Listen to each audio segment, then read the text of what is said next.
Hello student, your SST teacher Anita ma'am welcomes you in SST Solution Point with a new chapter. And student, extremely sorry for delay this video because I was busy in my own exams. So let's begin with a new chapter.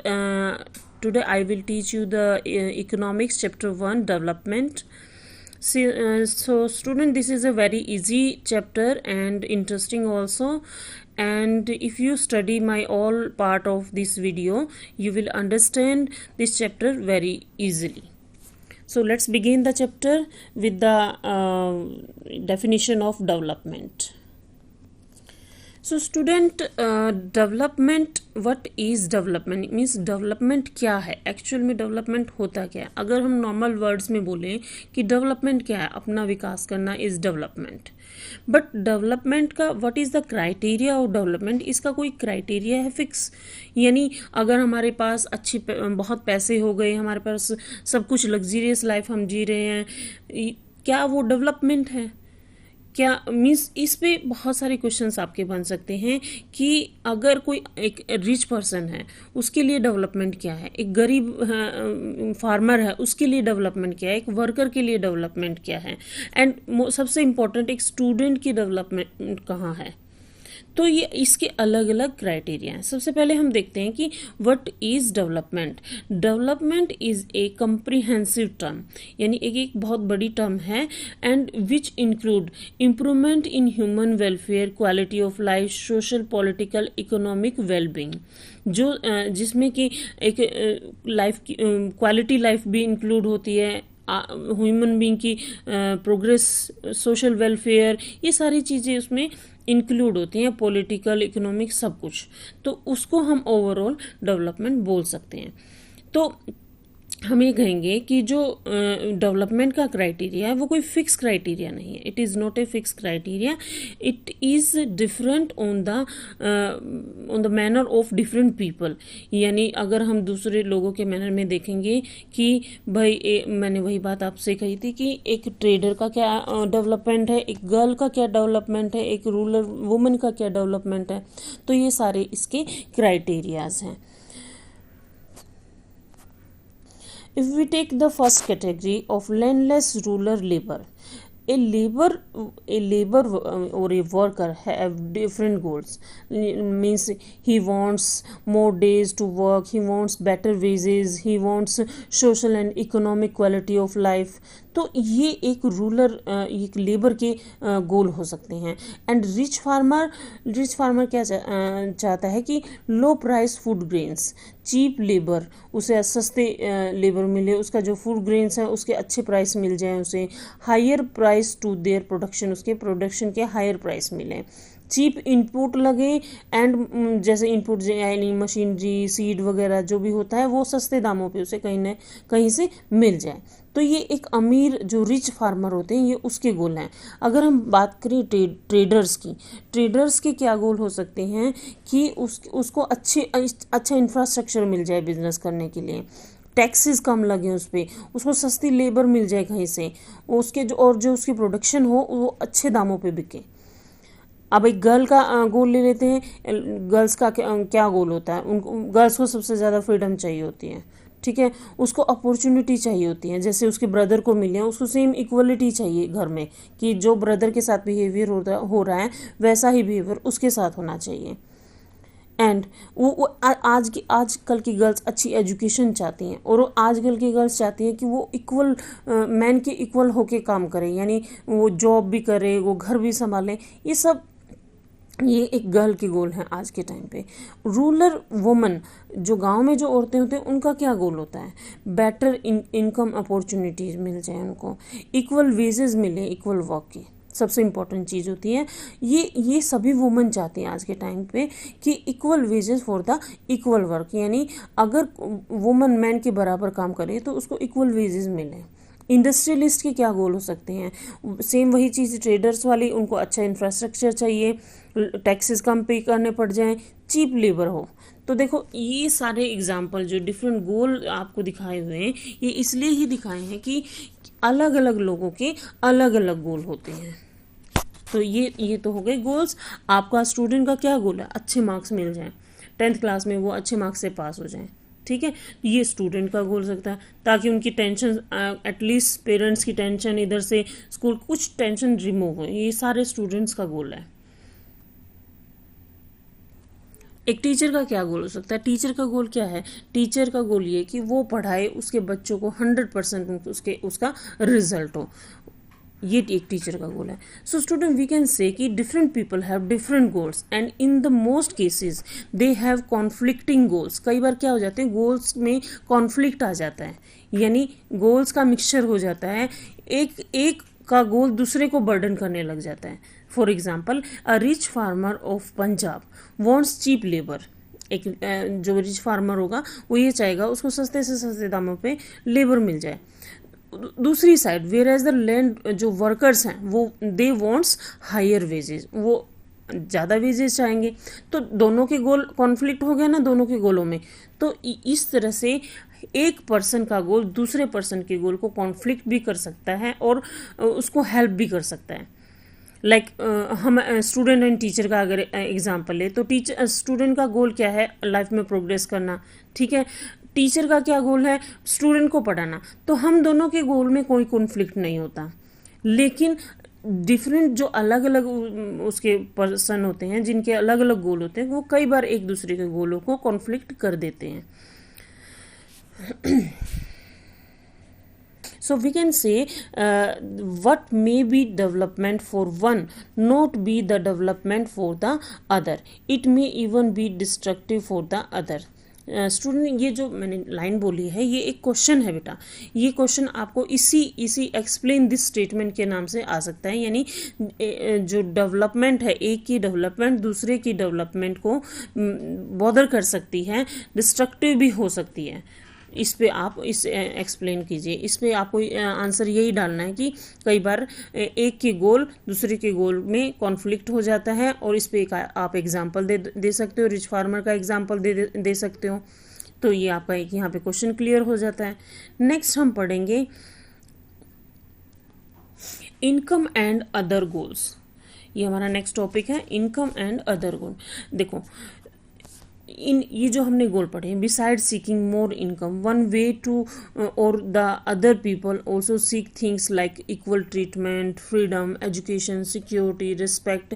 देखो, goal का मतलब अकेला पैसा कमाना नहीं है, गोल में बहुत सारी चीज़ें इंक्लूड हो सकती हैं। यानी जो हमारी ये गोल हैं उनमें हम ये भी चाह सकते हैं कि हमें इक्वल ट्रीटमेंट किया जाए सोसाइटी में, हमें फ्रीडम मिले, हमें अच्छी एजुकेशन मिले, हम जिस कंट्री में रह रहे हैं वो कंट्री हमें सिक्योरिटी दे, रिस्पेक्ट हो हमारा, हमें जॉब मिले, हम एक पोल्यूशन फ्री एनवायरनमेंट में रहें। तो देखो, यहाँ पे भी एक क्वेश्चन हमारा रेज हो जाएगा कि money in your pocket can buy all the goods and services and other things required for the human survival. Do you agree? ये एक क्वेश्चन बनता है।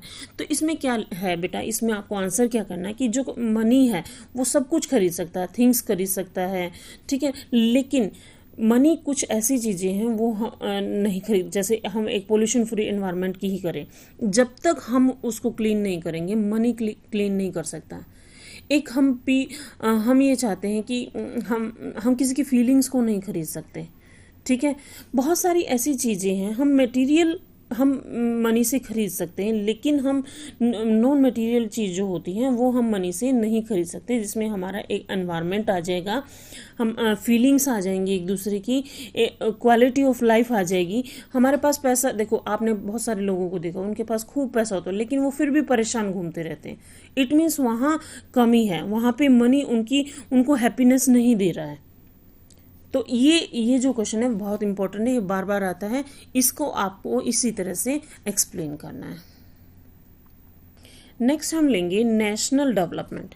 अभी देखो बेटा, अभी यहाँ पे इंडिविजुअल गोल्स की बात हो रही थी, एक सोसाइटी के गोल्स की बात हो रही थी, अब यहाँ नेशनल लेवल पे गोल डेवलपमेंट की बात होगी कि भाई नेशनल जो होते हैं उनका क्या गोल होता है। देखो, national development is the ability of a country और a countries to improve social, economic and political welfare of the people. यानी देखो, नेशनल डेवलपमेंट में social, economic and political welfare दी जाती है जो भी उस नेशन में सिटीजन होते हैं उनको।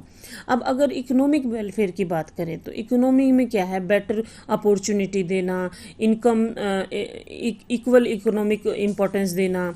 पॉलिटिकल वेलफेयर की अगर हम बात करें तो पॉलिटिक्स में लोगों को राइट टू वोट देना, राइट टू फ्रीडम देना, ये सारे पॉलिटिकल की बात आ जाएगी हैं। और अगर सोशल वेलफेयर की अगर हम बात करें तो सोशल वेलफेयर में एमिनिटीज़ आ जाएंगी, जिसे like to provide the free education, health services, portable water, transport and infrastructure, ये सारी हमारी एक इकोनॉमिक, सोशल उसका वेलफेयर का पार्ट हो जाएगी। तो एक देश का, एक कंट्री का, यानी पूरे नेशनल लेवल पे ये गोल होते हैं, उनकी डेवलपमेंट इस तरह से दिखाई देती है। नेक्स्ट, अगर हम आते हैं, हाउ आर डिफरेंट कंट्री और स्टेट्स आर कंपेयर्ड। अब यहाँ पे वर्ल्ड लेवल पे बात आ जाती है कि कंट्रीज़ को के डेवलपमेंट को कैसे कंपेयर किया जाता है, कि आपस में ये कहते हैं कि भाई यूएसए, ब्रिटेन है, ये रिच कंट्रीज़ हैं, डेवलप्ड कंट्री है, India is a developing country. ये किस तरह से कंपेरिजन किया जाता है इन चीज़ों का। देखो, अगर इंटरनेशनल लेवल पे बात करें तो दो तरह की हमारी कंट्री आ जाएंगी, developed country and under developed country. Developed country कौन सी हैं, जितनी भी सारी रिच कंट्री आपको दिखाई दे रही हैं, यूएसए, जापान, यूके, ये सारी डेवलप्ड कंट्री हैं। अंडर डेवलपिंग कंट्री जो आज भी डेवलपिंग की स्टेज पे हैं, like Nepal, Bangladesh, Bhutan, even India also. India is also a developing country, not, we can not say that India is a developed country. So ये जो कंट्री का इस तरह से डिवीजन है, ये किस बेस पे किया हुआ है। Generally, economic development of a country is measured on the basis of its national income and पर कैपिटा इनकम। देखो, कंट्री की जो डेवलपमेंट वो दो चीज़ों से नापी जाती है, उस कंट्री की नेशनल इनकम एंड उसकी पर कैपिटा इनकम। नेशनल इनकम क्या है, national income is defined as the total value of all goods and services produced within a country plus net income from the abroad. When the total national income is divided by the total population, it is called per capita income। ये per capita income का आपका formula है, national income divided by the population, total population, इससे पर capita income निकल जाएगी। यानी national income क्या है, ये वो वैल्यू है जो गुड्स, देखो, जो नेशनल इनकम होती है वो नंबर ऑफ टोटल गुड्स, यानी उस एक फाइनेंशियल ईयर जो होता है उसमें कितना टोटल प्रोडक्शन हुई है, ये जो मेजरमेंट है ये नेशनल इनकम का होता है। यानी एक फाइनेंशियल ईयर में कितनी प्रोडक्शन हुई है किसी भी पर्टिकुलर कंट्री में, और इसको हम ये पर कैपिटा इनकम क्या है, पर capita income national income country की जो हमने अभी निकाली है, यानी टोटल प्रोडक्शन कितनी हुई फाइनेंशियल ईयर में बाय टोटल पॉपुलेशन, इससे हम पर कैपिटा इनकम निकाल सकते हैं। तो ये हमारे कंट्री की नेशनल इंटरनेशनल लेवल पे ये वो है, मेजरमेंट है। नेक्स्ट हम कुछ क्राइटेरिया और पढ़ेंगे जो वर्ल्ड बैंक के हैं। World Development Report 2018 brought out by the World Bank as given the following criteria of classifying the country को क्लासिफाई करने के लिए वर्ल्ड बैंक ने 2018 में एक रिपोर्ट निकाली, उसके अकॉर्डिंग कंट्रीज को डिवाइड किया। Countries with per capita income of $12,375 per annum and above are called rich country. जिन कंट्रीज की पर कैपिटा इनकम 12,375 है और इससे ज़्यादा है वो रिच कंट्रीज में काउंट हो जाएंगी। Countries with per capita income और जिनकी पर कैपिटा इनकम 1,025 है और इससे भी कम है वो लो इनकम कंट्रीज हो जाएंगी। And India comes in the category of lower middle income countries because its per capita income is according to 2018 was just $1,820 per annum.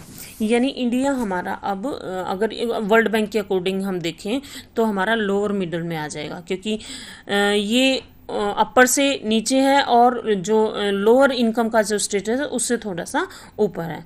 The rich countries excluding countries of Middle East, certain other small countries are generally called the developed country. और इसी criteria के base पे जो USA Japan है इनको developed country माना जाता है क्योंकि इनकी पर कैपिटा इनकम ज़्यादा है. तो ये हमारा हो गया इंपॉर्टेंट है बेटा, इसको ध्यान से पढ़ लेना इन पॉइंट्स को. कई बार 3 मार्क्स के क्वेश्चंस में ये आ जाते हैं और 1 मार्क के क्वेश्चन में हमारा कई बार आ जाता है पर व्हाट इज़ पर capita income, what is national income and the criteria of world bank. जो अभी ये पॉइंट आपको नज़र आ रहे हैं, एक ये क्वेश्चन यहाँ से बन सकता है. तो 3 क्वेश्चन इस टॉपिक से हमारे बन सकते हैं. नेक्स्ट हम पढ़ेंगे ह्यूमन डेवलपमेंट. ये हम सेकेंड पार्ट में पढ़ेंगे वीडियो की, इसको देखना मत भूलें. And do not forget to like and subscribe my video. Thank you very much. And this second part video link will be shared in the description box.